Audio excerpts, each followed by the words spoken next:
Hi, I'm Alex from Rehasher from Gainesville, Florida. I'm Jacob from Palimony from Gainesville, Florida. And I'm Daniel from Vivid Fever Dreams in Austin, Texas. And you're listening to the Around the Turntable podcast.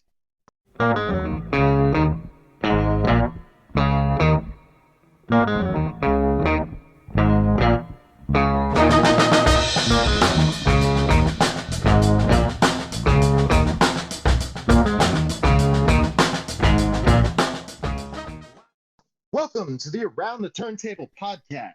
I'm your host, Alex from the band Rehasher, welcoming you on behalf of my co-hosts, Jacob from Palimony, and our special guest, saxophonist extraordinaire, Daniel of Vivid Fever Dreams. If you are listening, we would like to encourage you to follow or subscribe on whatever platform you are listening on, and give us a shout on any of our social media channels on TikTok, Instagram, or Twitter. And with that, let's get right into this week's category. Drum roll, please. Electro-Acoustic. What we're looking for here is acoustic instruments that are being used over electronic songs. So with that, I turn it over to my co-host, Jacob, who will give us his pick for Electro-Acoustic. Cool. I thought this was a great, challenging theme for the episode. And I spent some time listening to a couple of different records to get ready for this. And my pick is one that's got some great, like a number of different really good backstories to it. One backstory of this song is that it has an uncredited cameo vocal performance from Noel Gallagher from Oasis. Oh, nice. Gotta love that. Yeah, and then this one, it features a drum beat that sounds a lot like the drum beat from Tomorrow Never Knows by the Beatles. And they actually got sued for this and had to show that they had a real drummer perform it for them to loop it. So it was acoustic drums performed and recorded to sound like those drums and used in the record for the performance.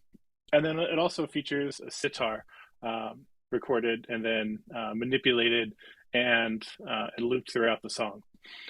So this song was released in 1997. It's on a record called Dig Your Hole by the Chemical Brothers, which is one that I've listened to so much over the years and I really loved. And the song is called Setting Sun. Oh, man. Chemical Brothers is a really good choice for this. And I gotta say, you gotta love being like the drummer. I know that as a drummer, if I was the guy whose track was so successfully a recreation of Ringo Starr's sound that I got sued by the Beatles, I would take that as a compliment. Uh, a very, very big hassle, but also a very big compliment. And with that, we are going to hear Setting Sun by the Chemical Brothers right here on the Around the Turntable podcast. You're the devil in me, I brought it from the cold. You said your body was young, but your mind was very old. You're coming on strong and I like the way the visions we have are fading away. You're part of a life I've never had. I'll tell you that was just too bad. And welcome back to the Around the Turntable podcast. The song you just heard was Setting Sun off the album Dig Your Own Hole, released in 1997 by the Chemical Brothers. Daniel, as the guest, you will get the first react. Why don't you tell us what you heard? Yo, the first thing that struck out to me on this one was how like the vocals were processed on that. It had a very like punk grungy style, which is not what you would really think about when you're like, oh, an electronic song with vocals on it. Like nowadays it's all super processed. It's auto-tuned up, and I kind of liked how they went for that more like garagey rock style with the vocals. The legend about that is that they spent half an hour with Noel Gallagher in the studio getting those, and that was it. they were We like, can we got to dig it. take advantage.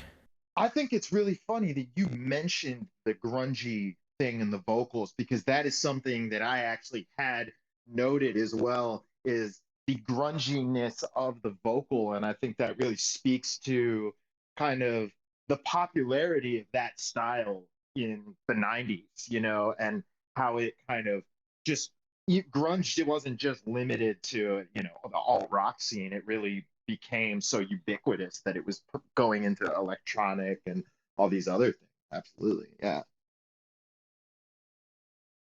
But yeah, that was like a cool blending of styles there. Like, there was also a lot of like really harsh and like textures that they were using that sounded very interesting with like some of it had like some bit crushing on it.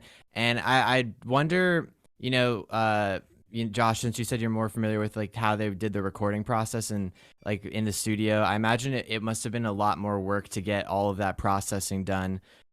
With like the pan, like now in Ableton, it's just like, oh, I just drag a little line to do Right. automation for panning and stuff. But I could imagine like during the 90s, it was a whole other process of making all of those little things that we take for granted now, like with just something as simple as panning left to right.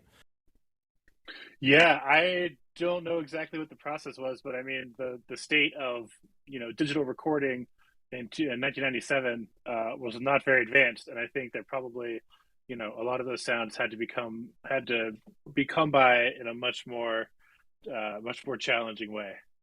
Definitely not as simple as it is now to do bit crush stuff and even do all the loops and everything. So it's I've always been very impressed by early electronic music just because of how much had to go into it. Not that 1997 is necessarily early electronic music, but we're approaching 30 years out from that. Oh no, I'm old. But yeah, I mean, like just with Ableton, like that's the recording digital audio workstation I use. Like even over the past like 5 years, like the level of advancement that has been made in just like how easy it is to do certain things. I can only imagine like, oh, now we take it back 30 years, what people were having to do, or what type of like, oh, my computer can only run like this many tracks at a certain time. Oh yeah, having to wait for a song to render overnight or a couple days. And before you have to do another mix, like, oh my god. Yeah.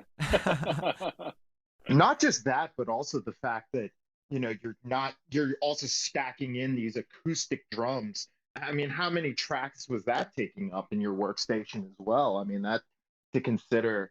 I mean, and to segue, I mean, to that whole thing about the drums, I actually had to go back and listen to Tomorrow Never Knows real quick to kind of get a feel for that, because obviously they were stacking a little bit, right? It wasn't just, oh, we've got the drum beat from Tomorrow Never Knows. They had the drum beat for Tomorrow Never Knows played by an acoustic drummer, but also were stacking in this like super 90s, like almost like D&B inspired snare drum to create that sound. Because I mean, when I heard that, I was like, Ringo's snare, it could not have sounded like that in the 1960s, right? But yeah, I thought that was really cool too, the integration of the live drums and the newer textures as well. And yeah, so I thought that was a really cool pick. That was definitely my first time hearing it. Admittedly, I wasn't familiar with that track before, so I always love doing this because it's cool to get introduced to new music through this process. So I really appreciate that. All right, so now I am going to take that opportunity to introduce you to my choice for this category. Ooh. And so my choice is going to come to you from a country that I absolutely adore for its music scene, and that is the country Sweden. Okay, now I have to say it's almost like I've become a little more of an ABBA fan lately, but it's not because of ABBA. I just want to say that it's because of, a lot of what they've done since ABBA that has made me a huge fan of Swedish music. So this band in particular is super cool. They're called Coop, spelled Koop. And it's two guys, and what they do is basically they take a bunch of old jazz samples and they kind of take the samples and like string them together, like hundreds of them, to make these new songs and new arrangements. And they kind of come out as these like really cool, like almost like down tempo ambient jazz. And this song in particular, "Come to Me," is not necessarily down tempo. It's almost like a swing song. And it features, among those samples, a live trombone solo and guest vocals from the singer from the band Little Dragon. So that will be my pick for this category. I am almost positive neither of you guys have ever heard this one before. Am I right? Yeah, that is correct. But I'm Okay. very intrigued, Yeah. like by your Okay, well, pitch. You know what? I think you guys are gonna love it. And if you don't, that's cool. Roast me, whatever. But I think you'll dig it. This is "Come to Me" from Coop, right here on the Around the Turntable podcast. Come to me.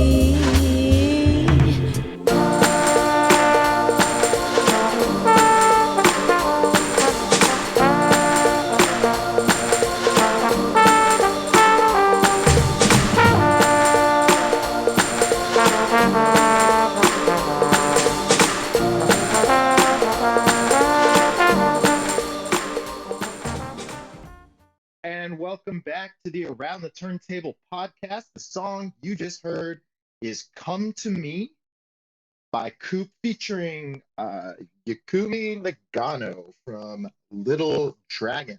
So, as is tradition on the Around the Turntable podcast, guests react first. Daniel, why don't you hit us with your take? Okay, so that was like really cool. I feel like a lot of people, like if you were just showing this to a person that wasn't really like listening closely to it, it would be very easy to like not even hear that it was an electronic song. Like you could very easily mistake it for, being played by a live group. Just because and like that, the one little thing that will tip you off to it was like that little synth like duding sound that was happening in the background, like the rhythmic little doot doot doot. That thing was the most electronic part of the song that caught my ear. And then if you listen closely, you could kind of hear like the hard stop on like the bass samples, like when they would be cutting to a different sample. So yeah, it was like very subtle things that gave it away, but it was definitely brought you back to that swing era vibes.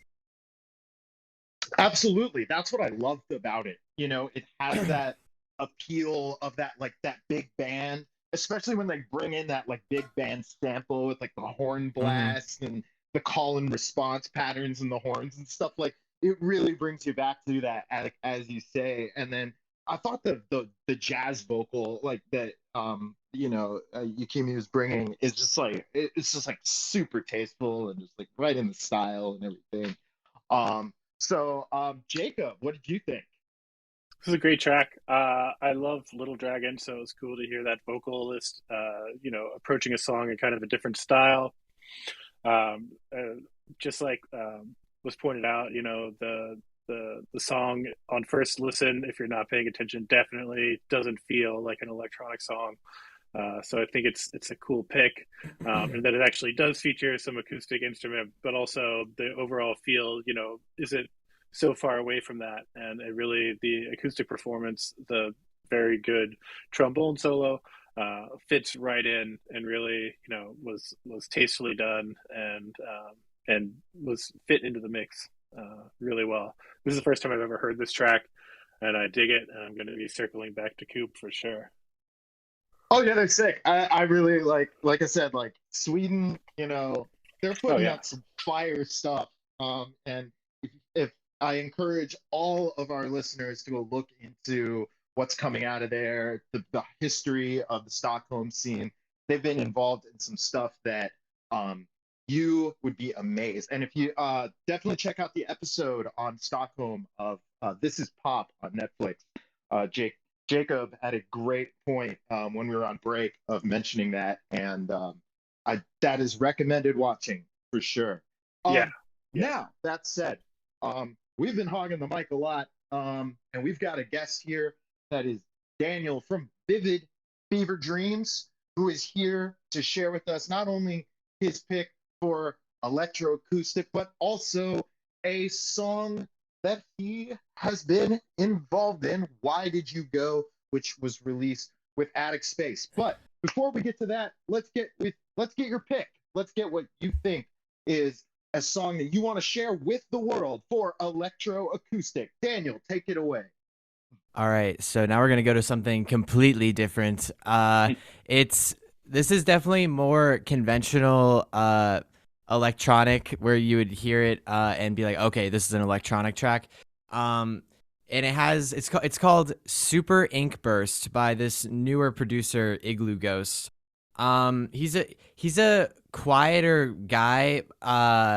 So I had to really do some digging to make sure that this was like a saxophone played live and not sampled, but he did an interview, and the guy's name is Doug. That's all we know about the saxophone player. His name's Doug.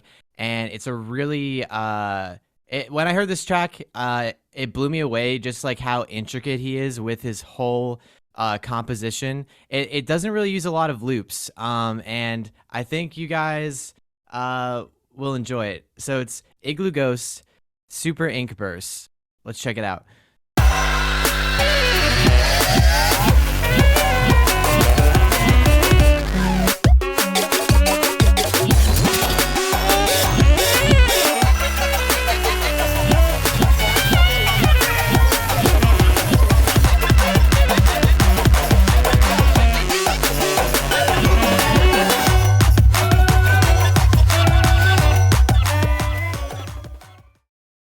And welcome back to the Around the Turntable podcast. The song you just heard was our guest selection from Daniel from Vivid Fever Dreams, and that song is Super Ink Burst by Igloo Ghost, featuring Doug, our man Doug on the sax. The mystery sax.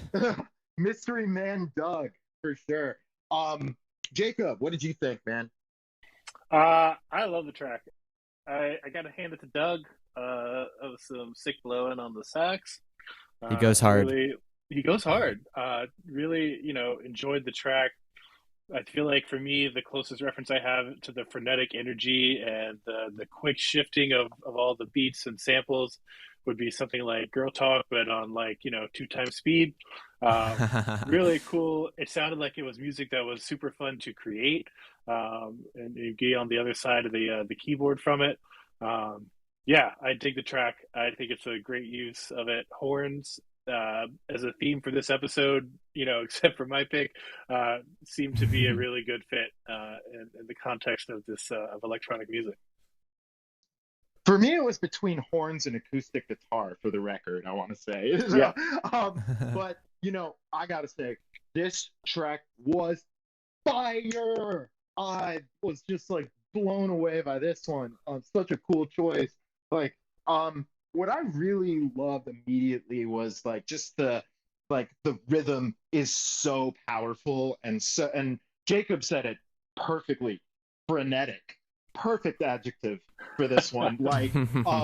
It was chaotic, but it had a real groove to it, and it kept me moving. I was just oh, this is giving me some energy, and I credit that a lot to the Afro-Cuban rhythms that they're deploying all over the place in that. Coming over to our man Doug, I was really impressed with just the way he just maneuvered through so many different scale changes, and there's a lot of chromaticism within the solo. Another thing that really stood out to me was some of the use of chiptune textures and in the beginning. You had some kind of the video gamey sounds. That appealed to my nerdy heart a lot. And it almost gave it a little bit of a J-pop kind of flair in that beginning, or at least it kind of evoked that in my mind. So anyway, so if I could like kind of expand on that, like actually like a big thing that he does in a lot of his songs is he manipulates the vocals that he uses to sound like it's not a real language, but it kind of sounds just like a foreign language that you can't understand, and it's very interesting how he does that, and it's wild. Like the fact that there's not really any loops in the song, it's always like progressing into another section. That's what really intrigued me about like just his writing style. It always was moving forward or moving to a different place. And that's really a credit to him as an electronic musician, right? Because it's so easy to just sit there and just loop things over and over again. Like I've sat at a DAW, and it's just like, okay, that drum beat, let's just do that one, and then let's just keep stacking stuff on top of these loops and whatever. Like we can do that, but to be able to just keep your thing consistently evolving, consistently changing, that shows somebody that's really engaging with it on a whole other level. And that will do it for our reacts and our picks on the Around the Turntable podcast. If you've been enjoying the episode, let your friends know. If you like what you heard, spread the word for us. We would appreciate that. Hit us up all on social media. Let us know if you liked our picks. Also, make sure to follow our guest artist, Vivid Fever Dreams. Find him on all the social media. Give him a shout out. Follow the Spotify. Now, speaking of Spotify, you did just put out a song called Why Did You Go? And why don't you tell us a little bit about the Vivid Fever Dreams Attic Space collaboration, the EP, the track, and let us hear that to play out the show. Sweet. Oh, okay. So yeah, we just yesterday when we're recording this August 19th, me and my homie fellow producer Attic Space just dropped this EP for your listening pleasure. I was trying to pick like I know like when we started talking about the podcast, we were thinking about like a different single I had where this EP is kind of like a deviation away from the more straight electronic sounds that I go for. So I was thinking of the EP, which one would work best, because it has more of a psychedelic rock influence across the whole EP. But this song, definitely, you'll hear it when we listen to it, kind of blends in a lot of electronic elements. And I think that it will work perfectly with that meshing of using some acoustic instruments with a lot of synthetic sounds. So I hope you guys enjoy. It was a lot of fun to make. We've been working on it. We've been working on it for the past 6 months, just sending mixes back and forth, and I'm really happy with how it turned out. And what you are about to hear is Why Did You Go? From Vivid Fever Dreams and Attic Space to play us out. Have a great day, everyone.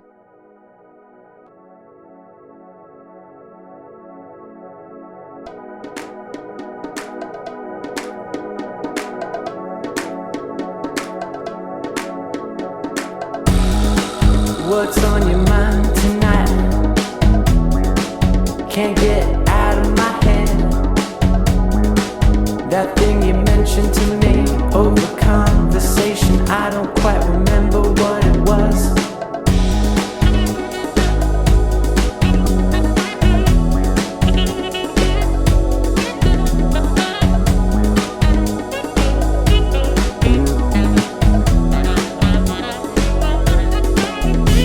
Baby, what's on your mind tonight?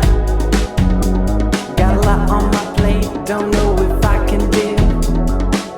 You're giving me a whole lot of unnecessary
where